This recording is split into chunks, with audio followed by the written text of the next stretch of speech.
Yuk sekarang kita bahas mengenai bagaimana sih cara kita memilih vendor atau pemasok untuk usaha kita. Kenapa memilih vendor demikian penting? Karena ketika kita salah pilih vendor, maka vendor yang kinerjanya buruk itu akan mempengaruhi seluruh total kualitas akhir produk atau jasa kita. Akan merusak citra kita, bukan hanya sekarang, mungkin akan ke depannya. Sehingga memilih vendor ini sangatlah penting.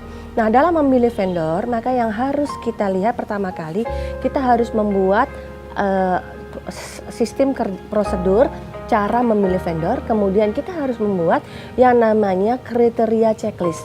Kriteria checklist itu terdiri dari kemampuan teknis dia, dari izin-izinnya dia, dari hal-hal yang sangat penting yang menurut kita harus ada di dia. Dan untuk vendor dari satu proses yang lain ke proses yang lain itu akan berbeda-beda. Contoh, kriteria checklist untuk vendor produksi tentu akan berbeda dengan kriteria checklist untuk vendor delivery misalnya. Maka kita harus benar-benar membuat kriteria checklist itu yang betul. Ketika kita sudah punya checklist kriteria tersebut, maka kita akan memilih minimum 3 vendor di bidang yang sesuai dengan proses yang ingin kita alihkan tadi. Nah, dari 3 vendor tersebut, maka kita akan nilai satu persatu berdasarkan checklist. Sehingga nilai untuk vendor yang satu dengan vendor yang lain pun akan berdasarkan checklist yang sama. Nah, ketika sudah kita nilai, maka kita akan memilih yang terbaik.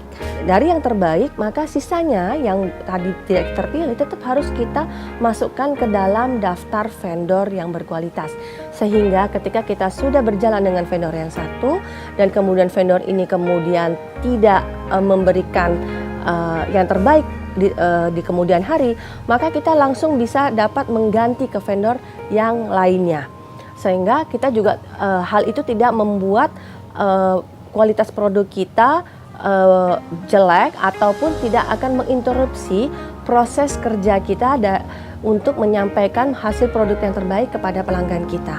Sehingga kesimpulannya adalah bahwa di dalam memilih vendor, yang pertama kita harus punya standar prosedur yang sama dalam memilih vendor. Yang kedua, kita harus punya kriteria pemilihan dalam bentuk checklist atau daftar. Yang berikutnya, kita harus punya lebih dari 3 vendor untuk dipilih, dan kita harus memasukkan daftar-daftar vendor yang berkualitas dan tetap menjaga hubungan baik dengan mereka.